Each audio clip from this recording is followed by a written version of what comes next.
The awesome series of Dandadan focuses on the existence of ghosts, cryptids, and the paranormal. Today we'll be explaining in detail every species of alien that has appeared in the series so far. If you enjoy Dandadan content, make sure you hit that like button, subscribe for plenty more content like this, and consider supporting the channel by becoming a member to receive exclusive access to member-only streams in the community Discord. Thank you so much for watching. The Sumerians are an ancient race of aliens that may or may not be the original species humanity was descended from. Besides a pair of antennas sticking out from the top of their heads, they are almost identical to humans in every other way. The Sumerians hailed originally from planet Sumer, but the species also had a second home planet that they were once able to travel to and from using warp gate technology. As time passed and this function of transportation fell out of favor in Sumerian society, the planet known as Idea was long forgotten as an ancient myth, later becoming known as the planet Earth. Outside of warp gate technology, the Sumerians were highly intelligent in other aspects of inventing as well, creating advanced weaponry like laser cannons or protective armor to withstand alien war zones. Despite this strong reliance on science, the Sumerians, much like their descendants the humans, also held traditional beliefs such as religion, believing that one day, should their race ever be on the verge of extinction,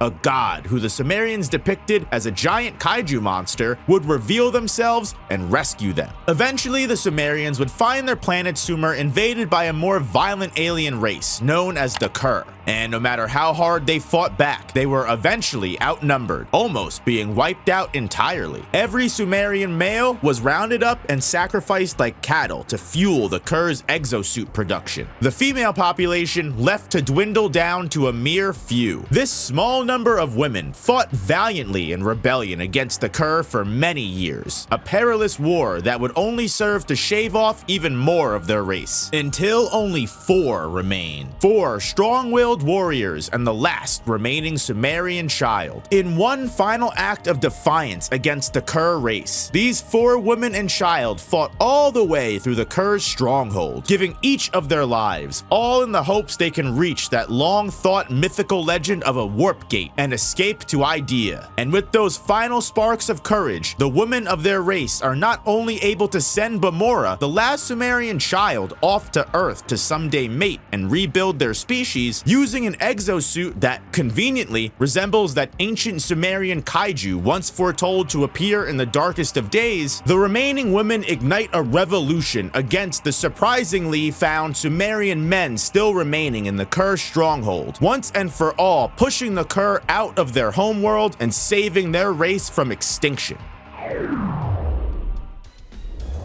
The Mandril alien was one of assumedly an entire race of Mandril aliens, a species that not only looks exactly like the Mandril monkey of the real world, but also, for some reason, has complete and total control over the concept of cans as a whole. Once the Mandril alien marks a certain area as his domain, the Mandril conjures a large towering soda can, called the Territory Can, on any tall point or roof. Anyone who touches this giant can will become a can themselves, albeit one with human arms and legs so they can still walk and touch other people. If someone is touched by a can, they will also transform into a can, and so on and so forth until everyone within a 100-kilometer radius of the Territory Can becomes, well, a can. The Mandril alien can have the rest of his species pick up all the human cans, and upon transforming them back, will be able to dissect and experiment all of the human cattle they've captured. A plan that was only possible due to the main Mandril alien's 300 IQ that he constantly likes to remind everyone of. Meanwhile, the Mandril alien also carries a long mace-like weapon with a face on the end that he uses to essentially play golf with an unlimited stack of cans he has to his right, spiking cans at his target that will assumedly also have the power to turn someone into a can on contact, but ultimately isn't too strong personally, as Okarun is able to dispatch the Mandril alien in a single headbutt, ending its plans instantly.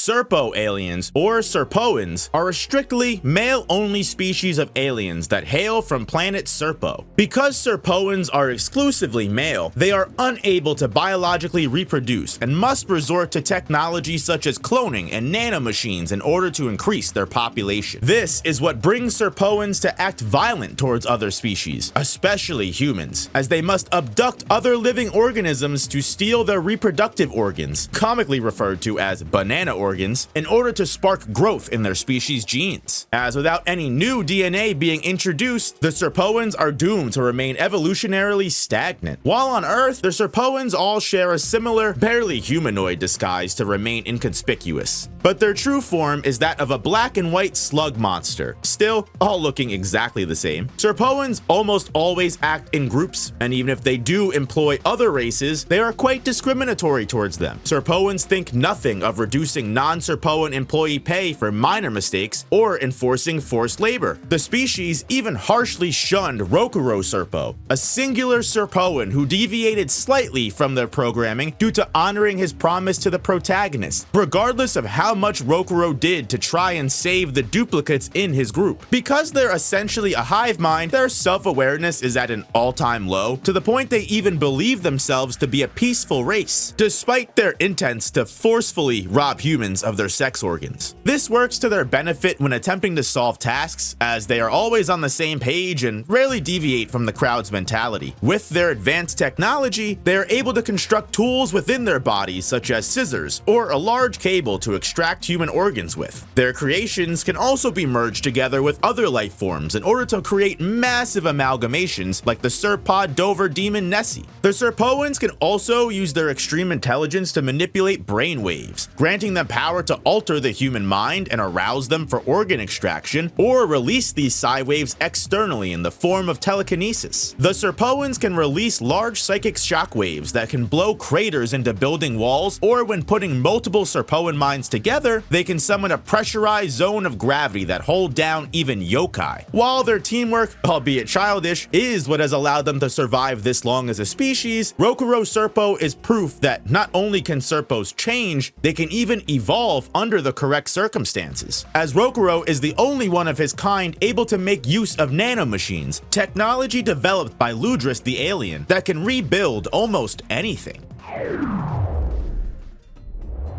The Flatwoods Monster is an alien species originating from Flatwoods, West Virginia. According to Okarun, the race has also been spotted in Yamanashi Prefecture, and they are normally around 3 meters tall. The Flatwoods Monster encountered in the series, though, is a humongous creature with the build of a sumo wrestler, about the height of a skyscraper. It has the special ability to manipulate the empty space, a battleground used between aliens and high spiritual power beings, by encasing its prey in walls to prevent escape, as well as releasing a black poisonous mist in the tightly confined arena to bleed enemies dry. The Flatwoods Monster is able to use its large size to its advantage and destroy large buildings with ease, or even cause the ground to plateau by stomping on it. Its one weakness is its connection to the game of sumo, where if its hands touch the ground, they will melt away completely. The Flatwoods Monster can compensate for this by shifting the place of its arms and legs in order to balance its large weight. How many more of these Flatwoods Monsters exist, or if there are any more unique types of them, is currently unknown, as the only one we've ever seen was employed by the Serpoans to retrieve Momo Ayase's banana organs.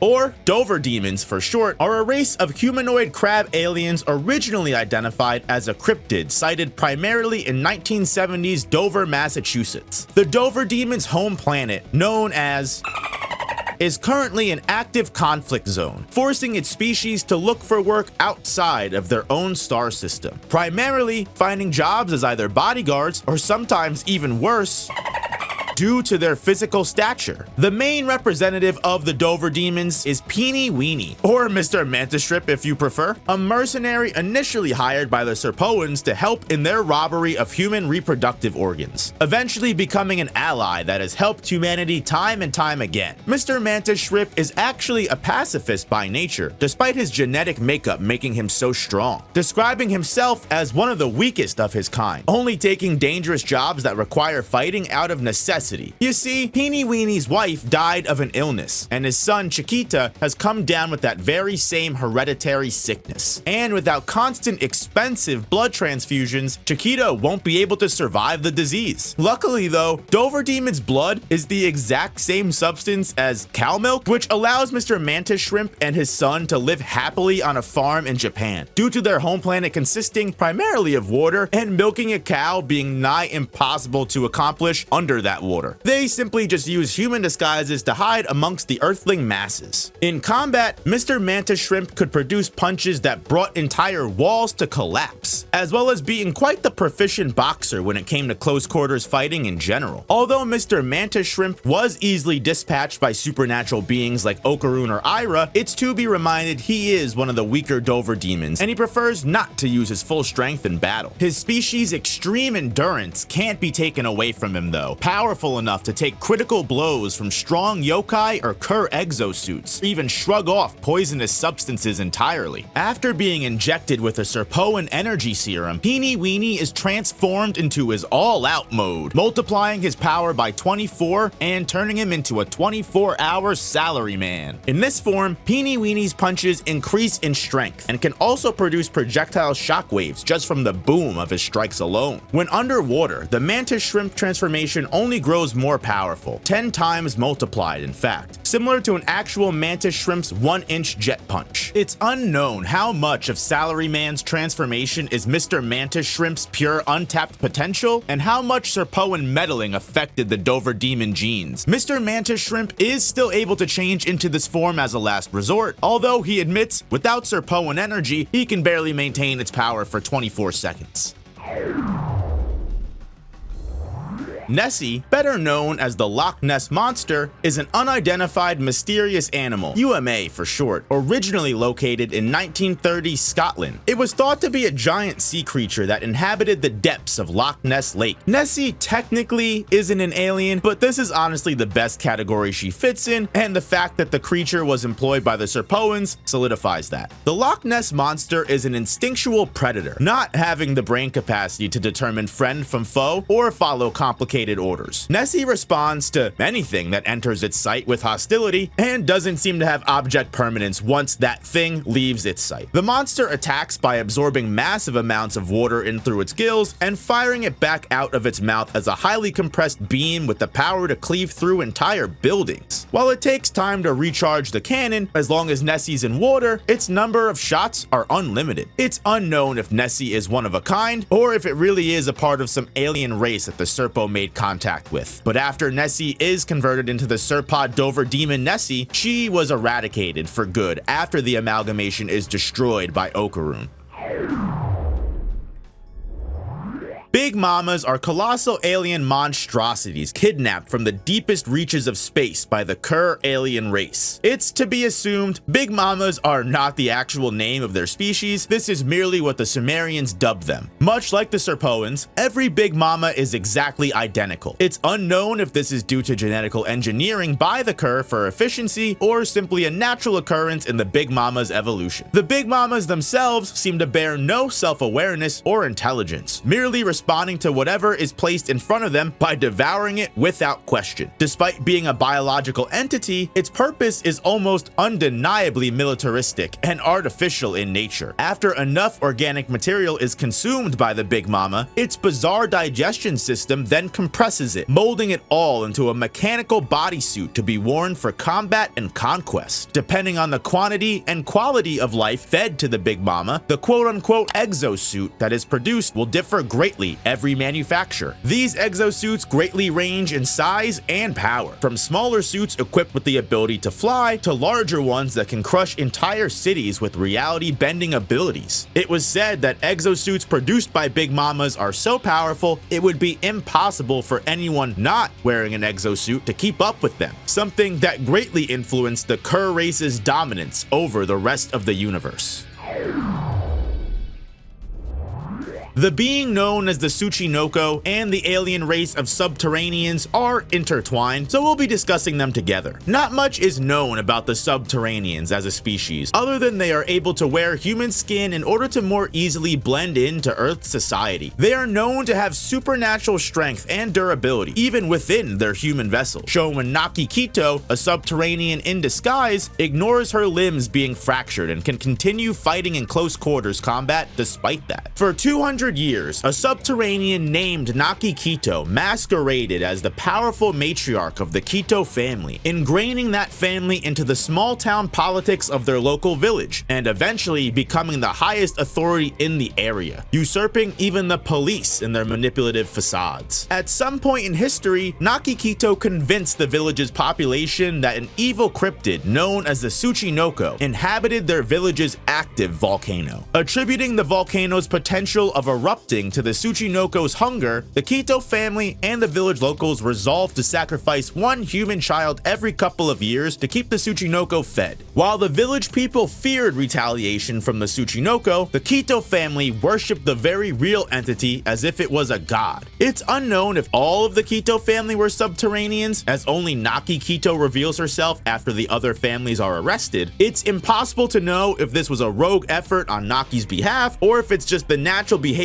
of the Subterranean race. The Tsuchinoko itself, referred to as the Great Snake by the Kito family, is a colossal worm with a huge gaping maw originating in the Gobi deserts of Africa. The average Mongolian deathworm is said to grow to about 1.5 to 2 meters in length. However, it appears the repeat sacrifices and religious worship may have actually had an effect on the worm's growth. Just by merely existing, the Tsuchinoko releases passive waves that can psychologically manipulate beings around the Great Snake to take their own lives. This field of melancholy is large in range and can even reach the surface when the Tsuchinoko is fully underground. Its effects are so powerful, it can even harm supernaturally charged humans like Okarun and Momo. On top of its naturally debilitating aura, the Tsuchinoko can regenerate from even fatal injuries like losing its head. However, its natural biology as a worm does make it vulnerable to things like prolonged sunlight and water. That being said, because it's technically a Mongolian death worm, the cryptid does have the natural legendary trait to discharge electricity from its tendrils that shock opponents and paralyze them. The Tsuchinoko can also spit up a sticky phlegm that can slow a target down and restrict their movement, making prey easier to pin down and swallow. It's unknown how many more Tsuchinoko may be hiding underneath the earth, along with how many Subterraneans may be hiding in plain sight to pull the strings and facilitate their growth. The Cerr are a race of aliens from the furthest reaches of the universe. They are described as space globalists, a militarized species of conquerors whose only goal as a society is to lay conquest to other planets and enslave other life forms. Their race's true name is unknown, as the Cerr is only a pseudonym used by other alien races to refer to them. The Cerr view all other species as lower life forms, feeling no sympathy for anyone as they drive other beings to extinction. The reason the Cerr continually expand their reign is due to their most valuable weapon, the exosuit, being made from organic material. By enslaving a race of alien monsters known as the Big Mamas, the Cerr are able to create highly advanced weapons of mass destruction that have endless possibilities in regards to their power. Ironically enough, the Cerr's actual appearance is that of a soft squid-like body that are barely able to endure any average planet's atmosphere for too long without croaking. By finding the perfect conduit for their vessels, the Cerr are easily able to bring entire civilizations to their knees with little resistance. Because the exosuit's abilities and strength are determined by the quality or type of flesh fed to the Big Mama, the differences in one suit from the next can be astronomical. From simple exosuits like a giant praying mantis with blades for legs, or Sudako, a small suit that could fly and shoot sniper rifles with electromagnetic bullets, to reality-bending exosuits like Hasters with the ability to manipulate space itself and create its own pocket dimension, Takomeshis, who came equipped with an entire anti-gravity cannon, as well as extremely supernatural exosuits like Imotako, a suit that allowed its wearer to enter a parallel dimension where they could still interact with the physical plane, meaning while Imotako was intangible, they were free to inflict as much damage as possible on their enemy with no repercussions. But then even from that surreal exosuit exosuit, we go back to like the Jet Booster exosuit, which is literally just giving its wearer jetpacks to increase their speed and striking strength. There is an exosuit for almost every Cerr fighting style, and all of these Cerr fought on par with and sometimes overwhelmed other extremely powerful supernatural entities. The Cerr always travel in squads as well, meaning they can be as lethal as they need to, depending on how ruthless they plan to be. The Cerr's advance unit, which only consisted of 10 aliens, was enough to cripple Earth's defense forces and make way for the entire Cerr fleet, full of warships that laid waste to the ancient planet of Sumer long before. Had Reiko Kashima, the most powerful yokai that ever lived, not interfered with the Cerr's invasion of Earth, the space globalists would most likely have succeeded in conquering the entire planet. The protagonist barely survived an encounter with 10 Cerr. Even the Serpoans themselves were unable to stop the Cerr and ended up being manipulated by them. Still, despite that consistent hostile nature, the Cerr were somehow able to forge an alliance with Count Saint Germain, though this is most likely due to his unmatched strength gaining their respect in some way, genuinely being one of the only life forms the Cerr might ever consider equal. Ludas is a famous alien who's traveled the entire universe and is very well known, similar to a celebrity of sorts. It's said that getting a chance to meet Ludas in person is akin to that of a miracle. Ludas is a construction specialist, renowned for his nanocell technology, tiny robots that are capable of being applied to surfaces and expanding upon them to create whole new objects. The nanotechnology is able to be used to reconstruct the Ayase household when it was destroyed, as well as resurrect the Serpoan Rokuro when his body was dismantled during the Cerr invasion. Its benefits still able to be used by Rokuro today, such as making smaller creations or weapons on the fly in a pinch. Due to Ludas's language being impossible to translate at this point, as Mr. Mantis Shrimp is always misunderstanding Ludas's true intentions, his actual significance as a character can only be interpreted by how the other aliens treat him almost similarly to a mythical creature of their own, creating the interesting phenomena of cryptids having their own cryptids. And that is every single alien race in Dandadan that we know of so far. If you enjoyed and want to see all of the yokai explained as well, hit that like button and subscribe so you can't miss that notification. And if you want to talk more about Dandadan or any other series you might be reading, consider becoming a member of the channel and joining the Discord. I also cover Dandadan weekly over on my second channel. You can find the link in the description. Thank you so much for watching.